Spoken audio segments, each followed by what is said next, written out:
Firman Tuhan hari ini telah diambil dari kitab Kolos pasal 2 ayat 6 sampai 7.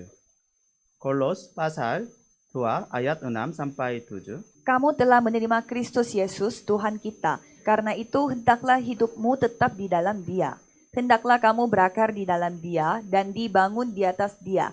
Hendaklah kamu bertambah teguh dalam iman yang telah diajarkan kepadamu. Dan hendaklah hatimu melimpah dengan syukur.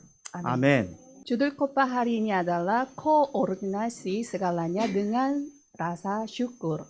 Diambil dari Kolose 2 ayat 6 sampai 7. Hari ini adalah ibadah khusus untuk bersyukur kepada Tuhan dan memuliakan Tuhan dalam menuai gandum. Hari raya menuai dimulai dari dirayakan oleh umat Israel.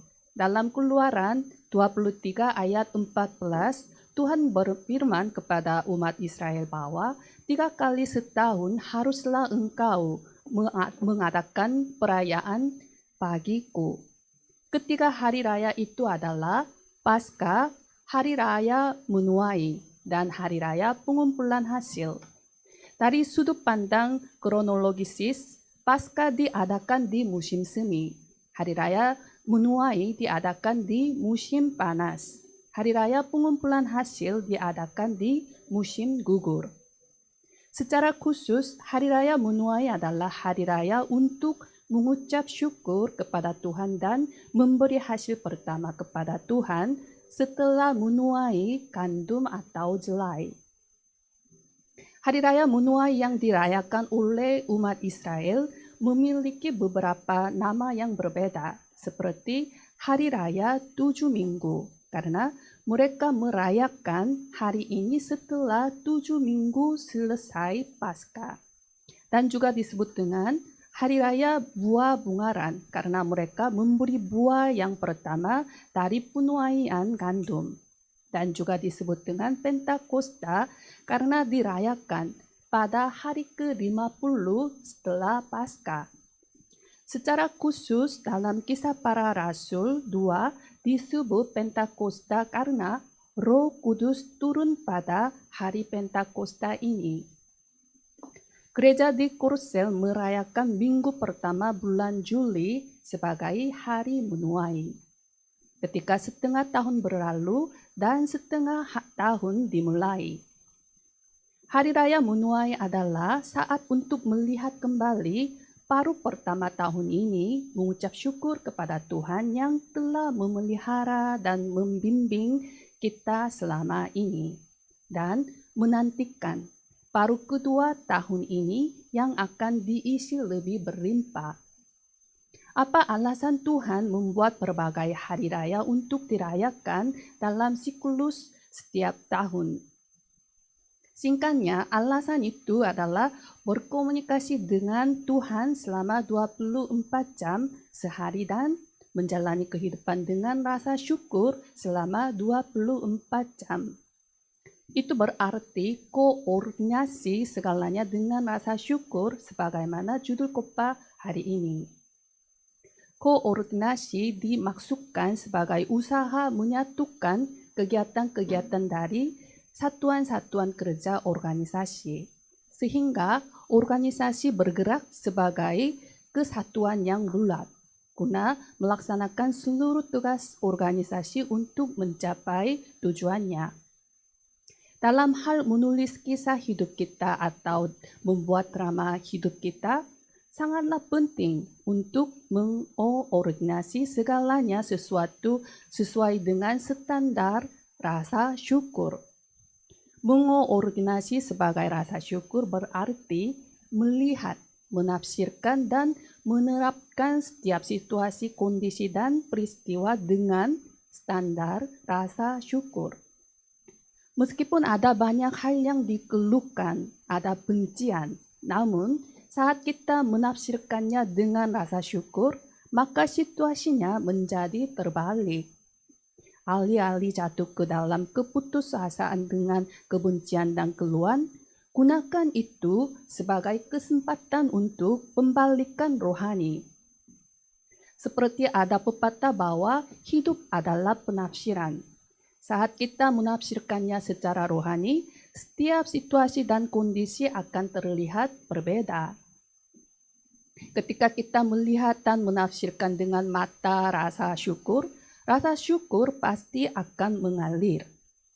Dikatakan bahwa sebuah denominasi di Amerika Serikat merekomendasikan untuk menjalani hidup dengan rasa syukur 12 kali sehari. Saat bangun tidur, mengucap syukur atas pemberian hari yang baru. Waktu sarapan, mengucap syukur atas bantuan istri saya atau ibu saya makanan. Saat pergi ke tempat kerja, mengucap syukur atas pemberian tempat kerja. Di tempat kerja, mengucap syukur atas nilai pekerjaan. Saat berada di bawah tekanan atau titik saat bekerja, mengucap syukur atas kesempatan tantangan. Saat menerima pujian, mengucap syukur atas kepuasaan. Saat makan siang, mengucap syukur atas rekan kerja yang dapat berbicara. Setelah bekerja, mengucap syukur atas rasa pencapaian kecil. Saat makan malam, mengucap syukur atas anggota keluarga yang dapat makan bersama dan tinggal bersama. Saat membaca Quran atau buku, menonton TV, mengucap syukur atas memiliki waktu luang. Sebelum tidur, mengucap syukur atas kasih karunia yang telah membimbing hari ini dengan damai sejahtera. Dalam mimpi, mengucap syukur atas anugerah yang memberi hidup.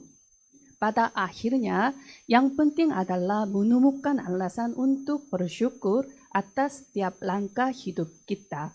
Itulah kehidupan yang mengordinasi segalanya dengan rasa syukur.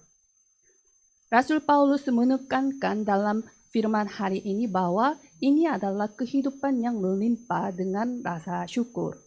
Meskipun ungkapannya berbeda, hendaklah kita hidup dengan memiliki natur dengan rasa syukur selama 24 jam. Ketika kita menjalani kehidupan mengordinasi segala sesuatu dengan rasa syukur, kita akan memasuki kehidupan membuat karya kehidupan. Saat saya memberkati setiap jemaat Indonesia dalam nama Yesus Kristus, kiranya saudara dapat menjadi murid mutlak dari Kristus yang menjalani kehidupan yang dipenuhi dengan Roh Kudus yang mengordinasi segalanya dengan rasa syukur pada hari raya menuai. Kiranya saudara dapat menyelamatkan diri sendiri dan semua orang yang lain serta memperluaskan kerajaan Allah. Pokok bahasan yang pertama adalah akar rasa syukur. Dalam ayat 6 dan 7, kamu telah menerima Kristus Yesus Tuhan kita. Karena itu, hendaklah hidupmu tetap di dalam Dia.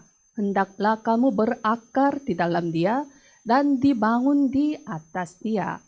Hendaklah kamu bertambah teguh dalam iman yang telah diajarkan kepadamu, dan hendaklah hatimu melimpah dengan syukur. Rasul Paulus menekankan bahwa akar rasa syukur adalah Yesus Kristus, Tuhan kita. Melalui kebenaran Injil yang sejati bahwa Yesus adalah Kristus yang menyelesaikan semua masalah, kita mulai menjalani kehidupan yang diciptakan kembali dengan menerima Yesus Kristus sebagai Tuhan kita. Rasul Paulus menekankan bahwa formulaannya adalah menerima Yesus Kristus sebagai Tuhan kita, kemudian kehidupan kita sebagai anak-anak Tuhan harus berakar di dalam Dia dan dibangun di atas Dia, dan bertambah teguh dalam iman yang telah diajarkan kepada kita. Hal unik yang diungkapkan Rasul Paulus adalah pada akhirnya melimpah ungkapan syukur. Dimulai dengan keselamatan yang kita terima melalui Yesus Kristus sebagai Tuhan kita, segala sesuatu dalam kehidupan beriman kita harus dilakukan dengan rasa syukur.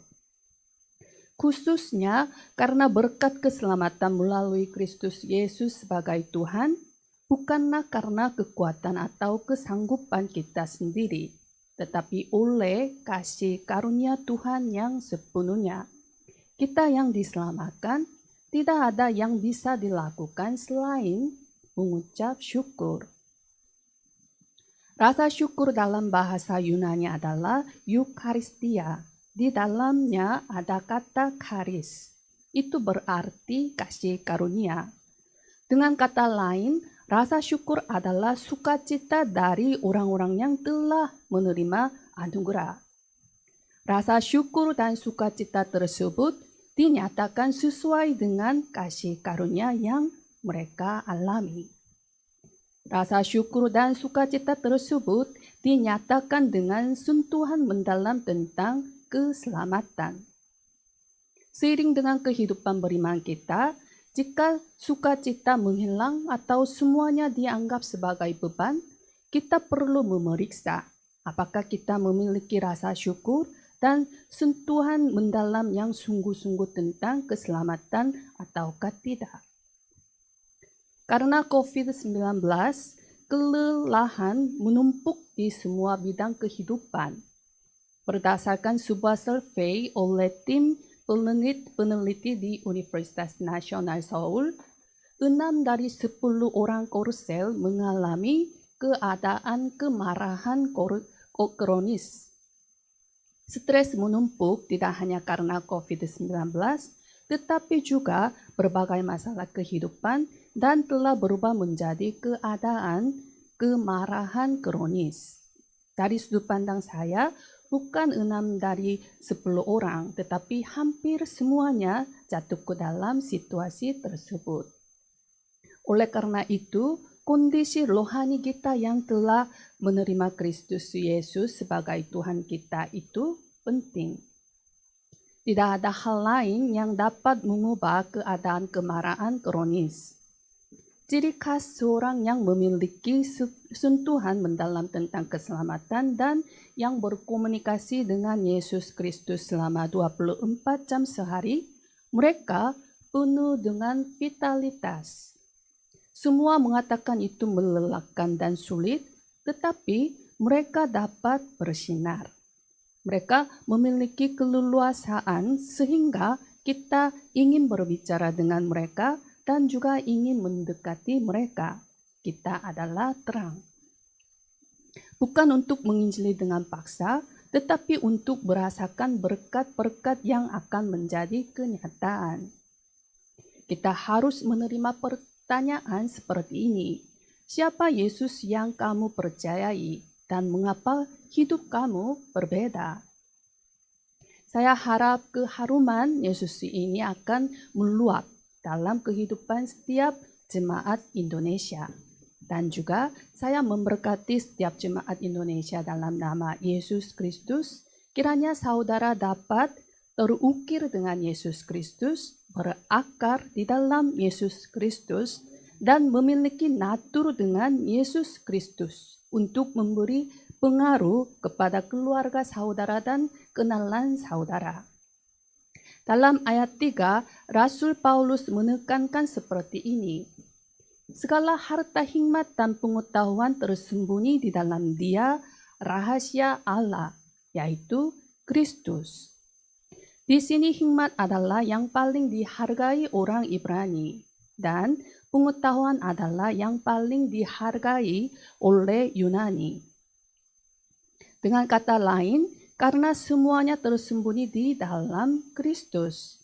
Jangan melihat ke tempat lain dan hanya melihat Kristus saja.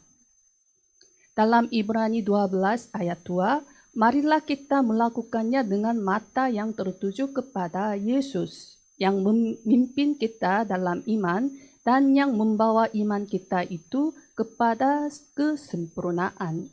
Amin. Kita akan menjadi orang yang bijaksana ketika kita mengenal dan percaya kepada Yesus Kristus secara mendalam. Ketika kita benar-benar mengenal Yesus Kristus, kita akan menjadi orang yang memiliki pengetahuan sejati. Karena masalah di bumi ini adalah masalah rohani, bukan masalah fisik. Secara khusus, inti dari hikmat dan pengetahuan untuk mengenal Yesus Kristus adalah penyaliban dan kebangkitan. Dalam 1 Korintus pasal 1 ayat 18, Rasul Paulus mengatakan sebagai pemberitaan tentang salib. Sebab pemberitaan tentang salib memang adalah kebodohan bagi mereka yang akan binasa. Tetapi bagi kita yang diselamatkan, pemberitaan itu adalah kekuatan Allah. Penyaliban dan kebangkitan Yesus Kristus di kayu salib adalah kekuatan Allah. Kekuatannya dinyatakan melalui penyaliban dan kebangkitan. 12 masalah telah diselesaikan dengan sempurna melalui penyaliban dan kebangkitan Yesus Kristus. Ke-12 titik serangan setan yaitu Kejadian pasal 3, 6, 11, dan Kisah Para Rasul pasal 13, 16, 19, dan 6 keadaan orang yang tidak percaya, sama sekali tidak berdaya, dan hidup kita sepenuhnya dibebaskan dari sini.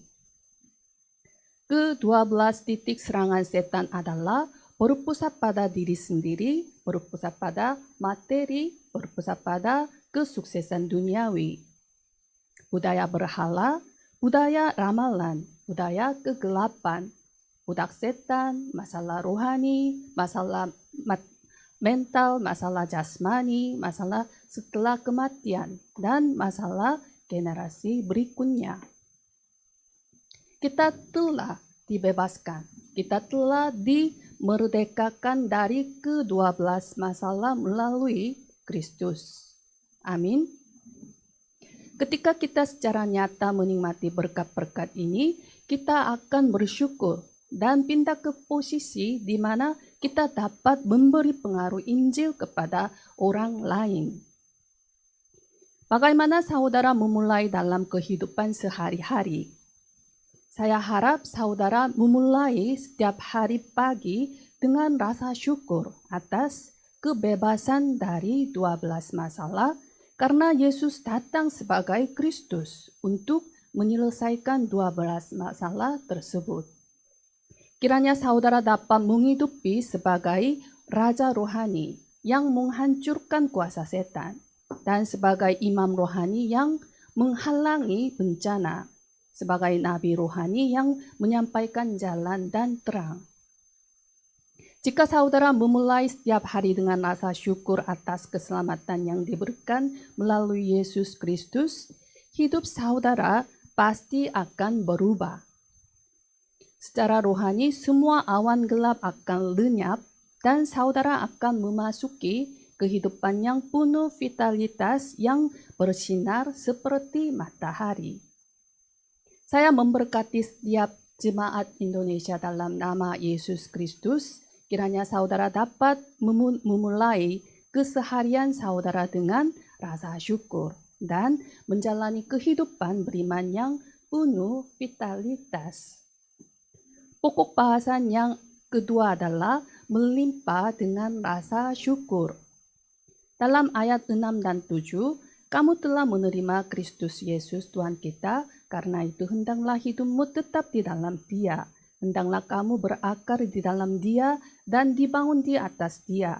Hendaklah kamu bertambah teguh dalam iman yang telah diajarkan kepadamu, dan hendaklah hatimu melimpah dengan syukur. Paulus mengacu pada sikap rohani yang harus kita miliki setelah menerima Yesus Kristus sebagai Tuhan atas hidup kita. Artinya, kita harus melepaskan diri dari nilai-nilai duniawi yang mendominasi kita di masa lalu. Kemudian, mulai sekarang, kita harus melihat segala sesuatu melalui mata Kristus.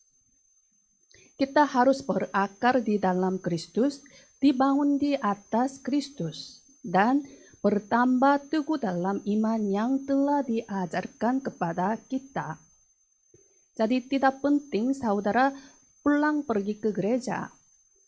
Saudara harus melihat dengan baik-baik konten yang menuntun saudara untuk berdiri teguh dalam iman di gereja. Lalu, saudara harus menjadikannya milik saudara sendiri. Yang penting adalah bersatu dengan firman mimbar. Jika kita memiliki satu alur rohani yang sesuai dengan firman mimbar melalui ibadah, iman kita akan bertumbuh. Dan melalui berbagai pelatihan yang ditawarkan oleh gereja, kita akan dapat berdiri teguh dalam iman kita. Keselamatan sepenuhnya oleh kasih karunia Tuhan. Tetapi pertumbuhan iman tergantung pada sikap saudara yang memegang firman Tuhan sebagai perjanjian dan menaati firman Tuhan dan menerapkan firman Tuhan dalam kehidupan saudara dan mengikuti pelatihan secara aktif. Sama seperti bayi yang baru lahir menginginkan air susu ibu agar tumbuh. Rasul Paulus secara khusus menekankan fakta bahwa kita harus menghasilkan buah ucapan syukur setelah kita berakar di dalam Yesus Kristus dan berdiri teguh dalam iman kita. Hendaklah kamu berdiri teguh dalam iman dan hendaklah hatimu berlimpah dengan syukur. Katanya kita harus menjalani kehidupan dengan rasa syukur yang melimpah. Hanya mengucap syukur saja. Mengapa Paulus menekankan begitu banyak tentang rasa syukur? Karena ada banyak hal-hal yang menyakitkan dan tidak mungkin bersyukur di dalam kehidupan kita. Oleh sebab itu, kita memerlukan rasa syukur yang melimpah untuk melampaui semua hal-hal tersebut. Singkatnya, jadikan natur mutlak bersyukur. Ada pepatah, luka bisa jadi rasa sakit, sebaliknya bisa jadi keuntungan. Luka bisa jadi kerugian, sebaliknya bisa jadi misi. Tergantung pandangan kita, segala sesuatu kehidupan kita bisa jadi berubah. Jika saudara melihat dengan mata syukur dan mata Injil, lukanya bukanlah rasa sakit dan kerugian, tetapi bisa jadi keuntungan dan misi. Saya memberkati setiap jemaat Indonesia dalam nama Yesus Kristus. Kiranya saudara dapat menghidupi kehidupan dengan rasa syukur yang melimpah dan dengan natur Injil. Sebagai kesimpulan, Olimpiade Tokyo akan segera diselenggarakan. Olimpiade telah ditunda karena pandemi COVID-19 dan ada banyak pendapat sekarang pun bahwa itu tidak boleh diadakan.